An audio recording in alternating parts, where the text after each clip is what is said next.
ഇപ്പോൾ നമ്മൾ പ്രായം കുറഞ്ഞ ആൾക്കാരിലും മുട്ടുവേദന കണ്ടുവരുന്നുണ്ട്, പ്രത്യേകിച്ച് യുവതി യുവാക്കന്മാരിൽ. സാധാരണ രീതിയിൽ നമുക്കറിയാം പ്രായം കൂടിയ ആൾക്കാരിൽ എന്തായാലും തേയ്മാനവും കാര്യങ്ങളൊക്കെ കൊണ്ട് മുട്ടുവേദന വരും.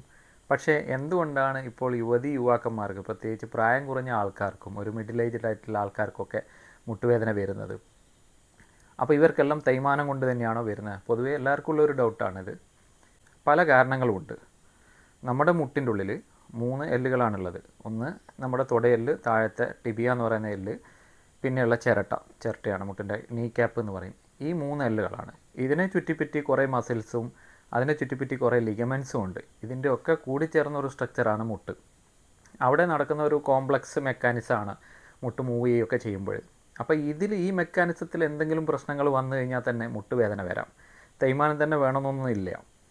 നമ്മളെ ഈ മുട്ടിൻ്റെ ചിരട്ടയുടെ അടിഭാഗത്ത് ഉള്ള കാർട്ടിലേജ്, അതിന് ചിലപ്പോൾ അത് സോഫ്റ്റായിട്ട് അതിൽ ചെറിയ കീറുകളും വിള്ളലുകളൊക്കെ വരുന്ന കാണാറുണ്ട്. ഒരു തിയേറ്ററിൽ പോയി സിനിമയൊക്കെ കണ്ടു കഴിഞ്ഞ് വരുന്ന സമയത്ത് മുട്ട് നിവർക്കും പിന്നെ ഭയങ്കര പെയിനായിരിക്കും കുറേ നേരം ഇരുന്ന് കഴിഞ്ഞാൽ. അതുപോലെ തന്നെ കോണി കയറുമ്പോൾ സ്റ്റെപ്പ് കയറി ഇറങ്ങുമൊക്കെ ചെയ്യുമ്പോൾ വേദന ഉണ്ടാകും. ഒന്ന് സ്ക്വാട്ട് ചെയ്ത് കഴിഞ്ഞാൽ നല്ല പെയിനായിരിക്കും. ഇത് നമ്മൾ ജിമ്മിൽ പോകുന്ന ആൾക്കാർക്ക് ഇഷ്ടംപോലെ കാണാറുണ്ട്.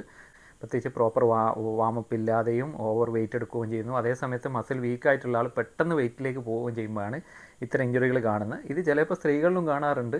പ്രത്യേകിച്ച് ഈ ഡെലിവറിയൊക്കെ കഴിഞ്ഞ സമയത്ത് പെട്ടെന്ന് അവർ വർക്കിലേക്ക് പ്രവേശിക്കുകയും കുട്ടീനെ എടുക്കുകയും ഈ വെയിറ്റൊക്കെ കൂടും, ഒബീസിറ്റിയൊക്കെ കൂടി വരുന്ന സമയത്ത് ഇത് മുട്ടിന് താങ്ങാൻ പറ്റാതെ ചിരട്ടയുടെ അടിയിൽ ചില ഇതുപോലത്തെ വിള്ളലുകൾ കാണാറുണ്ട്.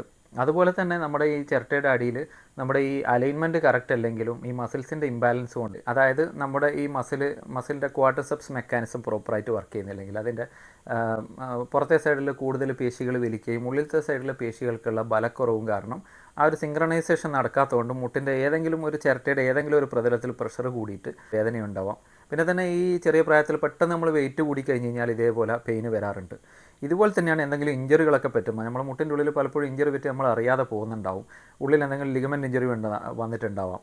അതുപോലെ തന്നെയാണ് അവിടെയുള്ള കുഷൻസ്, കാർട്ടിലേജ് എന്ന് പറയും, അതിലുണ്ടാകുന്ന ചെറിയ കീറുകൾ നമുക്ക് മുട്ടുവേദന ഉണ്ടാക്കാം. പിന്നെ ചിലപ്പം നമ്മുടെ ഈ ഇൻഫ്ലമേറ്ററി ആർത്രൈറ്റിസ്, നീർക്കെട്ടുകളൊക്കെ വന്നിട്ട് ഇതുപോലെ വാദം പോലത്തെ അസുഖങ്ങൾ കൊണ്ടും ക്രിസ്റ്റൽ ആർത്രോപ്പതി കൊണ്ടും ഈ യൂറിക് ആസിഡ് ഉള്ളവർക്കും ഒക്കെ മുട്ടുവേദന കാണാറുണ്ട്.